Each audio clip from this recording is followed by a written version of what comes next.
저는 그 교회 안의 무속 신앙이라는 제목으로 말씀을 나누려고 합니다. 역대하 33장 1절부터 13절에 보면은 그 유다 왕의 아주 굉장히 강력한 왕이 이제 므낫세가 나오거든요. 그런데 므낫세 왕은 55년 동안 통치를 하면서 정말 부국 강병을 이루었던 보기 드문 왕입니다. 그런데 놀랍게도 그 므낫세 때문에 이 유다가 완전히 멸망당한다고 성경은 이렇게 반복해서 이야기를 합니다. 제가 좀 이따 말씀을 좀 드리겠습니다만, 그 므낫세는 분명히 남북 이스라엘을 통해서 가장 오랫동안 통치했고 백성들을 부유하게 해줬고 정치적인 안정을 이루었음에도 불구하고 므낫세 때문에 멸망당했다는데, 그 므낫세의 특징이 그 역대하 33장에 보면은 온갖 잡신을 다 숭배하고 점을 보고, 그리고 그것을 반대하는 하나님의 사람들을 처참하게 죽이는 일이 일어나게 됐거든요.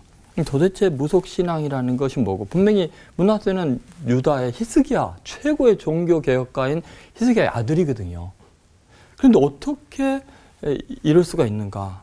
도대체 어떻게 이스라엘에 이 잡신들이 들어오고 무속신앙이 들어올 수 있는가? 그래서 그 특징을 좀 살펴보려고 합니다. 첫 번째 우리가 생각할 것은 유일신교냐 다신교냐의 문제입니다. 다시 말해서 종교적 혼합주의가 무교의 특징입니다. 무속신앙의 특징이라는 거죠. 뭐 불교, 유교, 지금 이제 기독교 안에까지 무속이요 그냥 스며들어 와 있습니다. 근데 이것은 굉장히 위험한 상태인 거죠. 왜냐하면 하나님 외에는 다른 신이 없고 오직 하나님만 예배하라고 했는데, 므낫세가 잘못한 게 그것입니다. 예를 들면 이제 2절에서 4절에 보면 이런 말이 나옵니다. 여호와 보시기에 악을 행하여 여호와께서 이스라엘 자손 앞에서 쫓아내신 이방 사람들의 가증한 죄를 본받아 그의 아버지 히스기야가 헐어버린 산당을 다시 세우며 바알들을 위하여 제단을 쌓으며 아세라 목상을 만들며 하늘을 모든 이롤 성신을 경배하며 섬기며 여호와께서 전에 이르시기를 내가 내 이름을 예루살렘에 영원히 두리라 하신 여호와의 전에 제단들을 쌓고. 여러분 어디에다가 제단을 쌓았다 그래요? 지금 이롤 성신들이나 바알과 아세라나 이런 것들을 어디에다 세웠어요? 여호와의 전에. 그러니까 여기서 그 므낫세의 굉장히 심각한 건 뭐냐면 하나님을 버리고 우상을 숭배한 게 아니라 하나님도 예배하고 이롤 성신도 숭배하고 바알과 아세라도 숭배하고 온갖 점술, 복술, 뭐 주술사, 요술사 다 중요시 여기고 그랬다는 거예요. 그러니까 하나님이 보시기에 가장 큰 악은 영적인 간음이라는 거예요. 이것은 하나님 보시기에 너무나 큰 악이 될 수 있다. 하나님 마음을 너무 아프게 하는 것이 될 수 있다. 기독교인들이 이걸 너무 많이 못 깨닫고 있는 것 같아요. 그래서 교회 잘 다니면서 절에 가는 권사님들이 너무 많아요. 심지어 어떤 목사님의 사모님은 개척을 해야 되는데 어디다 해야 되는지 전 보러 가는 그런 일이 있다고 할 정도니까요. 두 번째 생각하는 건 뭐냐면요. 하나님이냐 사람이냐의 문제예요. 다시 말해서 내가 두려워한다 그랬죠. 아까 두려움이 굉장히 중요한 이제 신앙의 어떤 요소가 되는데, 사실 두려움은 생존을 위해서 굉장히 필요한 거거든요. 근데 그때 두려움 때문에 하나님을 찾아야 되는데 두려움 때문에 사람을 찾으면 사람이 무속화됩니다. 자, 왜 그런가 보세요. 므낫세는요, 굉장히 강력한 군사력을 지니고 있어도 두려워했던 게 뭐냐면 아수르, 그 당시 최고 강대국인 아수르에 대한 두려움이 있었어요. 히스기야는 므낫세 때보다 훨씬 위험한 상태였거든요. 아수르가 쳐들어오고 랍사게가 막 그렇게 니네 하나님이 어딨냐고 비난해도 모든 백성들의 마음을 안돈시키면서 우리 하나님을 의지해라. 하나님이 우리를 구원하실 거다. 그랬거든요. 근데 이 므낫세는 자발적으로 아수르의 조공을 바치고, 그래서 아수르의 엘사라돈의 그 여러 가지 문헌들이나 고고학적인 자료에 의하면은 가장 그 아수르의 최고의 봉신 역할을 한 왕이 바로 므낫세로 나옵니다. 그러니까 그 힘으로 부국 강력을 누리고 보호를 받고 그랬던 거죠. 그런데 그렇게 사람을 의지하면 가장 비참한 존재가 됩니다. 그러다 보니까 막 두려우니까 이런 신, 저 신, 뭐 점 볼 수 있는 거, 주술 다 동원하게 되니까 사람을 두려워하면. 근데 유일하신 하나님만 두려워하는 사람은 거기서 자유할 수 있는 거죠. 마지막 세 번째 굉장히 중요한 건데요. 하나님의 말씀이냐 내 생각이냐. 왜 우리가 무속에 빠지냐면은 하나님의 말씀을 몰라서 그래요. 신앙을 자기가 원하는 것을 투사하는 걸로 착각하기 때문에 그래요. 결국은 뭐냐면 하나님의 말씀이 우리를 자유케 하거든요. 진리가 너희를 자유케 하리라 하는데 그게 아니라 내가 원하는 것을 욕망하는 게 있으면 그것 때문에 우리는 코각괴가 되고요. 결국은 부자유하게 돼요. 그래서 무속의 어떤 점이나 이런 거에 의해서 완전히 인생이 망가지게 되는 거죠. 그걸 잘 보여주는 것이 그 11절에 현대인의 성경으로 보면 이렇게 나옵니다. 그래서 여호와께서는 아시리아 군을 보내 유다를 치게 하셨다. 그들은 므낫세를 생포하여 그다음 이렇게 표현됩니다. 갈고리로 그의 코를 꿰고 쇠사슬로 묶어 그를 바벨론으로 끌고 왔다. 자, 아수르를 의지했잖아요. 근데 아수르에 의해서 코가 꿰 쇠사슬을 묶여요. 자유를 잃어버려요.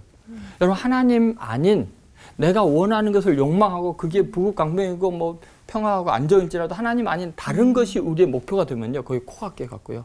자유를 잃어버려요. 다행히 그렇게 됐을 때 하나님 앞에 크게 겸비해서 기도하니까 하나님이 다시 포로에서 자유케 해주시고 다시 왕위에 앉히거든요. 그러면 하나님은 왜 이렇게 악인들한테는 이렇게 관용이 많은가? 사실은 자기의 권력을 유지하기 위해서 어마어마하게 많은 피를 예루살렘에 흘렸거든요. 그게 성경에 나와요. 그런데 결론은 이렇게 나와요. 역대하 33장 20절에 므낫세가 그의 열조와 함께 누움에 그의 궁에 장사되고 그의 아들 아몬이 대신하여 왕이 되니라. 하나님을 섬기지 않으면 결국은 자기 자신의 영혼을 잃어버려요. 현실에서는 강대하고 잘 되는 것 같지만 망하는데 이게 더 심각한 건 뭐냐면 결국 예레미야와 또 열왕기하에서 나오는 이스라엘이 완전히 멸망당하게 한 원인, 도저히 용서할 수 없는 원인이 뭐냐면 바로 므낫세 때문이라는 거예요. 왜 그러냐면요. 예레미야가 15장 1절과 4절에 여호와께서 내게 이르시되 모세와 사무엘이 내 앞에 섰다 할지라도 내 마음은 이 백성을 향할 수 없나니 그들을 내 앞에서 쫓아내리라. 유다왕 히스기야의 아들 므낫세가 예루살렘에 행한 것으로 말미암아 내가 그들을 세계 여러 민족 가운데 흩으리라. 누구 때문에? 모세가 기도해도 안 된다. 사무엘이 있어도 안 된다. 므낫세가 우상 숭배하고 무속에 빠지고 이러한 죄는 영원히 그 나라가 멸망당한다. 이게 다른 데도 똑같이 나와요. 그래서 지금 우리 민족에게서 굉장히 심각한 게 뭐냐? 하나님과 함께 다른 것을 숭배하고 무속에 빠지는 건요. 나라가 망할 때 일어나는 현상이에요. 그래서 정말 하나님 앞에서 유일하신 하나님만을 예배하는 것, 이것이 얼마나 중요한가 우리가 다시 한번 깨달아야 할 것 같습니다. 아멘. 기도하겠습니다. 우리를 구원하시기 위해서 그 귀한 독생자를 희생하신 하나님 아버지를 믿는 저희들이 역사의 주권자이시며 섭리자이신 하나님을 아버지라 믿으면서도 우리에게 일어난 현실 때문에 두려워하고 걱정하면서 하나님의 아닌 것들을 찾았던 지난 날들을 회개하오니 용서하여 주옵소서. 아멘. 하나님도 믿고 권력도 믿고 하나님도 믿고 돈도 믿고 하나님도 의지하면서 쾌락을 쫓았던 지난 날들을 회개하오니 용서하여 주옵소서. 아멘. 이 민족을 새롭게 하여 주옵소서. 아멘. 예수님의 이름으로 기도드리옵나이다. 아멘. 아멘. 교회에서 목사님들께도 사실 점 보고 굿하는 문제로 상담 오시는 분들이 좀 있으실 것 같아요. 그런 분들 혹시 상담을 하신 적이 있으신지, 그러면 그분들께 뭐라고 얘기를 해주세요? 저 같은 경우는 이제 그 강남에 대형 교회 교육 목사를 할 때였어요.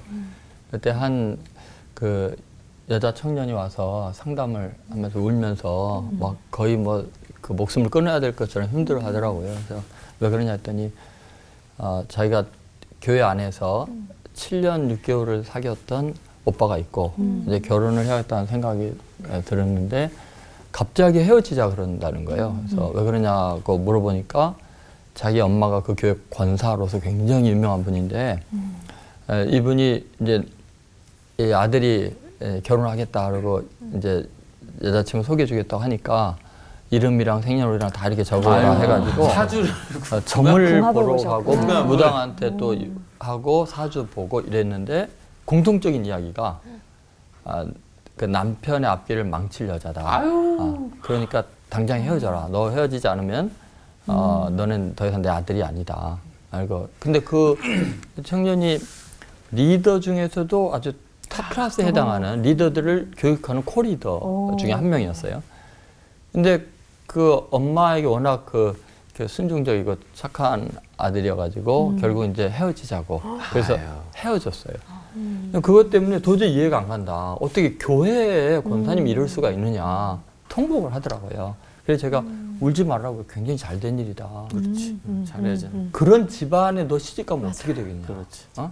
그 정도 수준이면 정상도 아니다.